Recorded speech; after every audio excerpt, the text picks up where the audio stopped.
Hi friends, இன்றைக்கி முருங்கைக்காய் சாம்பார் செய்யலாம். அதுக்கு இப்போ ஒரு குக்கரில் ஒரு கப் தண்ணி ஊற்றி ஒரு சின்ன கப் அளவுக்கு கப்பில் ஒரு சின்ன பாவளுக்கு ஒரு துவரம்பருப்பு போட்டு துளி மஞ்சத்தூள் தண்ணி சேர்த்து ஒரு தக்காளி போட்டு நம்ம 3லேருந்து 5 விசில் வரைக்கும் வேக விட்டு எடுத்து இந்த தக்காளி நான் ரசத்துக்காக போட்டிருக்கேன்.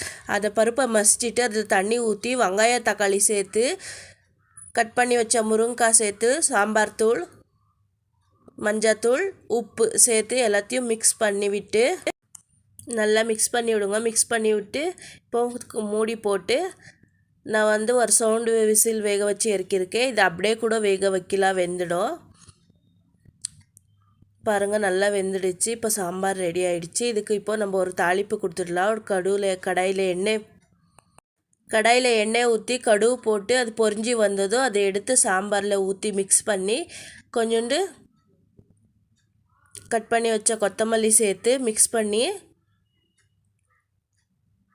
புளி கரைச்ச தண்ணி ஊற்றி ஒரு கொதி வந்ததும் அதை இறக்கி விட்டுடலாம். இப்போ பாருங்கள், முருங்கைக்காய் சாம்பார் ரெடி. இது சாதம், சப்பாத்தி, இட்லி எல்லாத்துக்குமே தொட்டு சாப்பிட்லாம். சூப்பராக அருமையாக இருக்கும். முருங்கைக்காய் சாம்பார் யாருக்கெல்லாம் பிடிக்கும் கமெண்ட் பண்ணுங்கள்.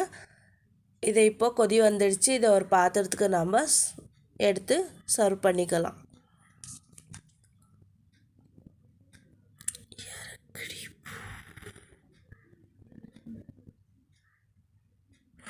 பாருங்கள், இப்போ ஒரு பாத்திரத்துக்கு ஊற்றி ஹீட் பண்ணிவிட்டு இப்போ சூடாக ரைஸு, சப்பாத்தி, இட்லி இப்படி எதுக்காச்சும் தொட்டு